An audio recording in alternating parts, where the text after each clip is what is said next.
We'll wait to see if we get any live viewers.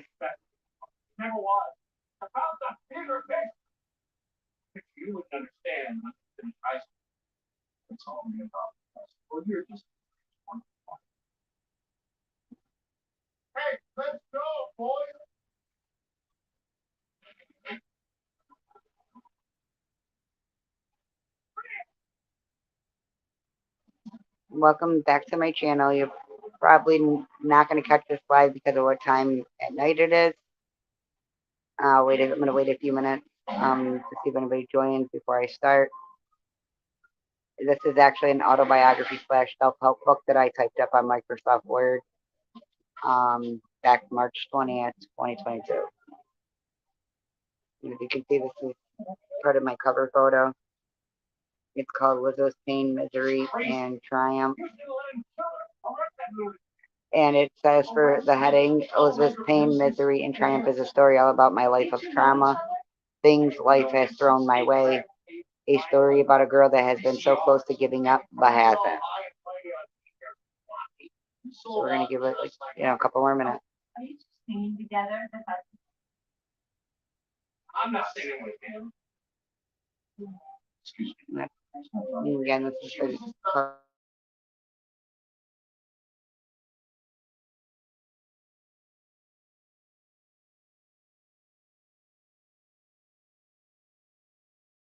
okay, I don't know what's going on. There we go. And this also actually has my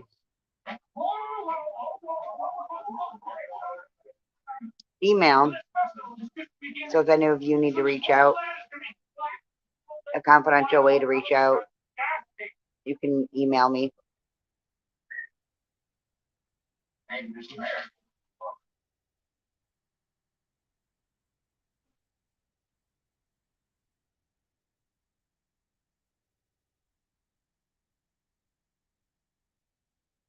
How come you don't look like Sharon? I'm not. Did I just get unjustly processed? You know, I'm a lawyer. Calm down. I'm a detective out of Oklahoma. Coming back to the single life. 20 years ago, I don't think.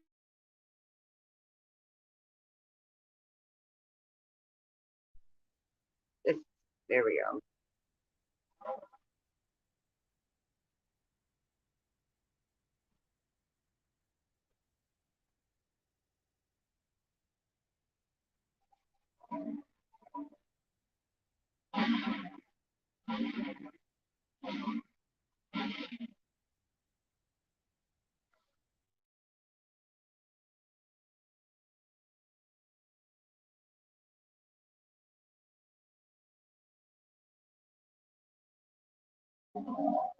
Uh, sorry if the connection is going in and out. This is I'm using my phone to do the recording that has just my Wi-Fi on it. One of my friends wants the link. Let's see.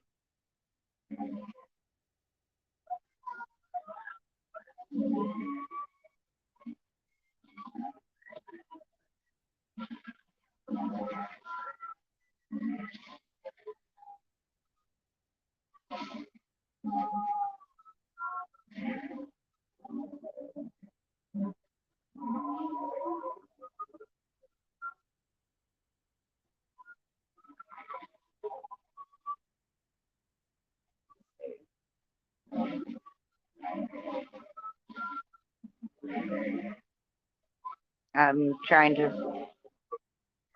Welcome to Who's Watching. One of my friends wants the link to my YouTube so that way we can get started with reading the book I wrote. If you're here, say hello.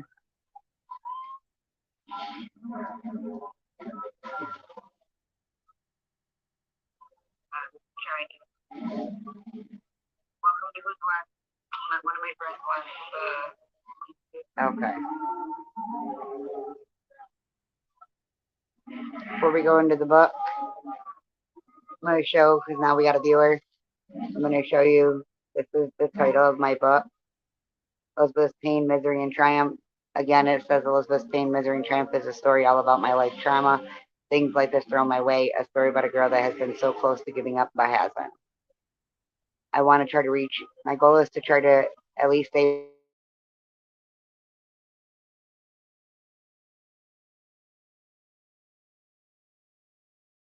as possible. Sorry, my connection keeps going in and out. If you can see that, the date, I'm trying to make it so you can see the date. I wrote the date. I typed all this up on Microsoft Word back in March.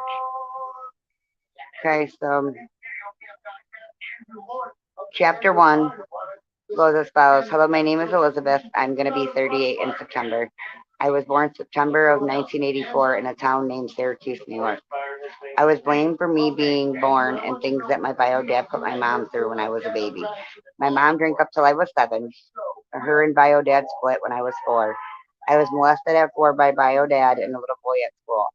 At 5, I was molested by someone who was my godbrother that was 2 years older. At 7, my mom's boyfriend at the time molested me and tried making me do something to him that no child should ever be made to do. My mom and sister got home and walked in on it. Those were some very horrible years of my childhood. I started being bullied in school in the 4th grade, getting called names, being made fun of because of my last name. Having to wear glasses, names I used to be called were Lizzie the Leslie, Lizzie the Lizard, and the list goes on and on. I used to go home and cry myself to sleep, so no one to listen, no one to care. My mom always seemed to act like my sisters were more important because they didn't have the type of issues that I had because of my childhood. Thus far had been a nightmare. At least this is the way I was made to feel. I always told I wouldn't amount to anything. I was the problem. I didn't matter. Things were my fault, etc. by a lot of people in my life, or just plain out ignored like I didn't matter. Things were my fault, etc. Where we here? Like I didn't matter. So finally, at 10 years old, I tried to kill myself in school. At that point, I had enough of the constant nightmares, the constant feelings in my head that I wasn't good enough to be loved. I felt like I was worthless and no one would ever be able to love me. So I decided at 10 years old that I was just going to end it. I had enough of feeling alone. My mom and the guidance counselor lied to me, told me we were going for ice cream, and said I was thrown inside a mental institution and made to feel like I didn't matter even more. My roommate at the time was a living hell, literally. Every night she plugged up our toilet and would try to smother me in my sleep. She blamed me and she got me in trouble. For 48 hours, I was thrown inside a padded room with the door locked from the outside, made to sleep and stay in there, no visits, calls, nothing, only to come out to go to the bathroom. Still, they caught her starting fires in our room and plugging up the toilet, flooding it. But I went through that trauma in a place I should have felt safe in, a place I felt I was abandoned and thrown away because I was no good. I was stuck there for 3 weeks. My mom rarely visited me or called me. And when they called her and said they thought I was ready, she wasn't ready for me to come home. So I was stuck in there an extra week. We constantly moved when I was younger. When I was 12, almost 13, I went to what I thought was a friend's house to stay the night. Me and a supposed friend had a school dance. Her older sister, after we got home, asked me to walk her to the end of their road, which was a back road, to bring her friend home. As we started to walk back, a car started approaching and dead stop. She went up and got in the car and screamed for me to come get in the car. I told her no, at which point 2 big guys came chasing me down the street and threw me in the car. I was drugged with a gun to my head. I don't remember the whole ordeal. I only know some details that were told to the detective by the girl involved. She saw me get raped and trying to flip out of the car window, and I almost fell in a creek. She let the guy still take me with him. I was in and out. I remember Kirkville Road, exit 5W. Then nothing until I woke up the next day with him on top of me. Me freaking out, asking where Bonnie was. This whole ordeal caused me to get in a fight with a supposed friend in school. She wanted to fight me because her sister got locked up apparently. She was on parole, was still talking to these grown men, and refused to give the contact info, so they arrested her. This is not the only instance with betrayal from supposed to be friends. I have had betrayal in every aspect of my life throughout my life.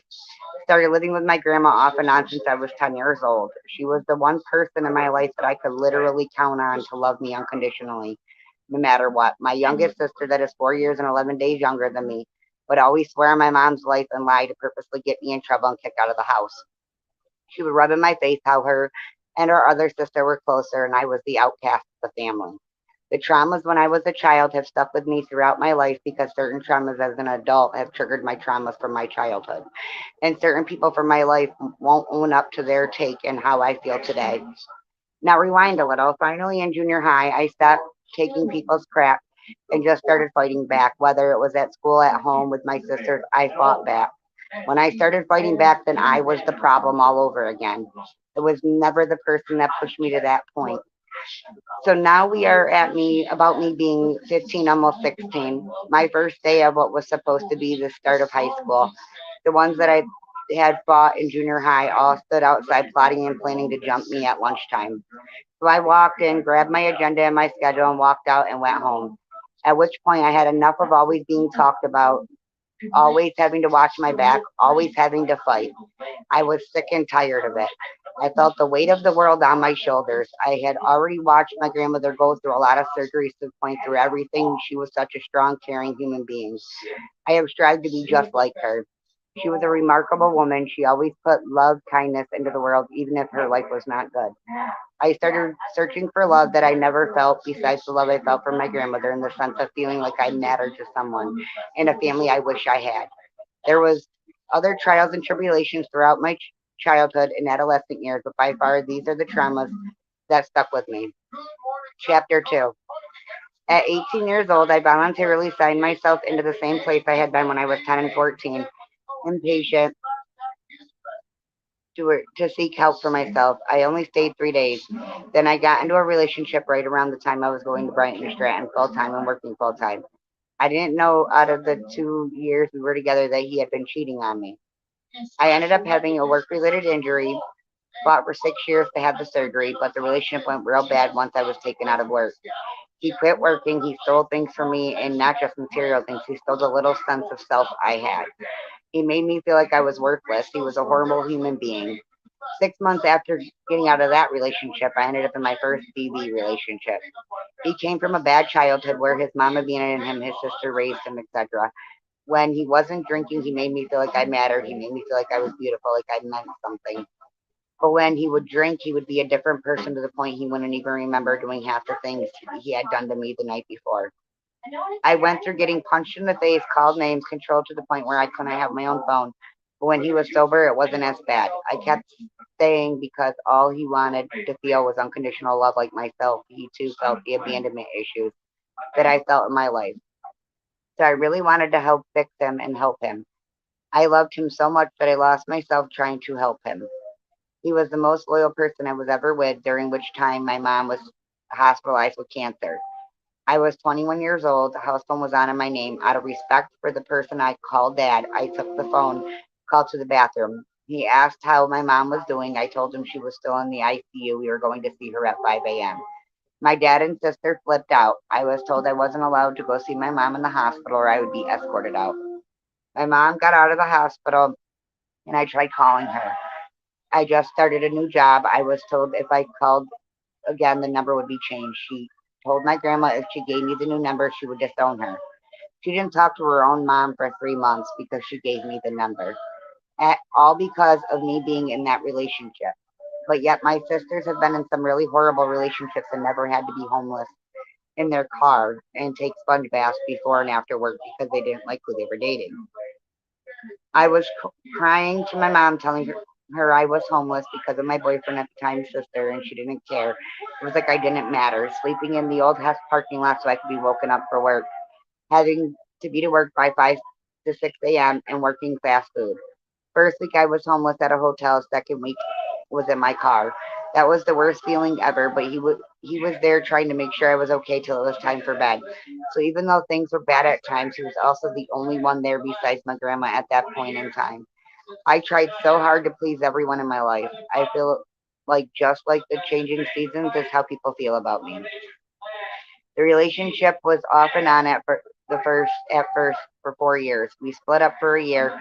I turned to alcohol until the day I found out I was pregnant with my now almost 14-year-old daughter. I regret choices I made. I will own up to some choices I made were not right. and I should never have had a kid with someone that was like a brother to him. That was wrong of me. But by the time I realized, it was a little too late. We got back together. My daughter's father only wanted to be there if he had a girlfriend that would take care of my daughter. So my ex did a lot with her when she was a baby. But when I went back to him when she was a baby, I told him, if you put your hands on me again, we are done. And I stuck to that. My daughter was 2.5. She was with my mom for the weekend. He hit me that final time while he was drinking. I never looked back. I always felt bad, feeling like I turned my back on, but I had to. So I stayed single till my daughter was almost 5, and I got with my husband, who was also both of my son's fathers. He struggles with bipolar and stuff from his childhood that he witnessed his dad do to his mom and them when he was younger. I always feel like I have to fix people. He has tried cheating on me during our marriage. There was one incident where he put his hands on me, and that was because I defended my child. But my child, that is almost 14, I feel even she hates me to the point where she has made up things about me and clung to people that don't really truly care. I have tried to be there for her like I wish my mom was me. Even with all she has done to me, I'm still showing I care and fighting because I know the abandonment issues. And I always said I don't want my daughter to ever grow up feeling like I did. I feel like no one understands this feeling at all. I feel like I'm alone all over again. My kids, which are the only reason I'm still breathing for, I am fighting to get back for my husband's family that have done everything they could to me since day one. My one wish for my kids was to never feel like me, and not by no choice of my own. I've had to watch my sons go through torment, abandonment, being bullied by adults, etc. Breaks my heart and soul. Where are we here? Breaks my heart. So being an adult going through that as a kid, I understand, and it hurts my soul for my kids because I fight so hard to try and keep them safe, but the very system that is supposed to keep them safe and want them to be safe and loved is trying to keep them from that and keep them in the very situation that my husband grew up with his dad, all while fighting a corrupt system, a family that has severe mental health issues that penalizes the victim. I also had a major car accident which totaled my car, then also had a major house fire. Some of the stuff going on is triggering my childhood and adulthood traumas back into play. Being forced to watch my kids go through this, it is almost as if they want me to keep reliving this and want my poor children to have to live it. I would never want anyone to ever feel like this. I no longer trust authority figures. They are even prying into my personal therapy sessions to try and use against.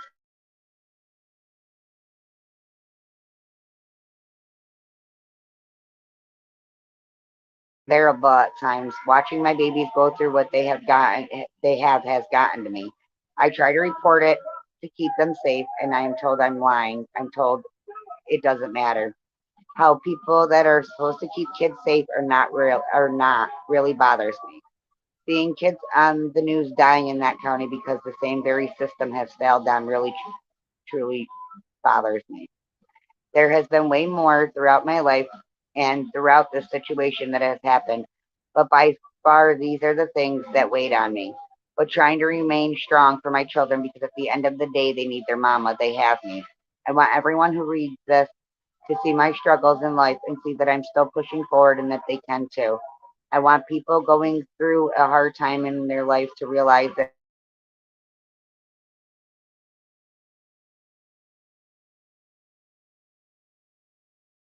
to help talk with you that won't judge you. I am here for you. Send me an email and reach out at liz61016 at gmail.com. I will respond back to you and make arrangements to talk to you outside of email. I want to help save as many people as I can. My life has been nothing but pain, misery, and trauma and sorrow. But I promise you are not alone like I have felt my entire life. I am here for you even if you don't know me.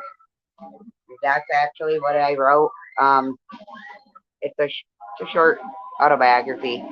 Um, Let me know what your thoughts are in the comments, and you can email me if you need to talk. All right, thank you for listening.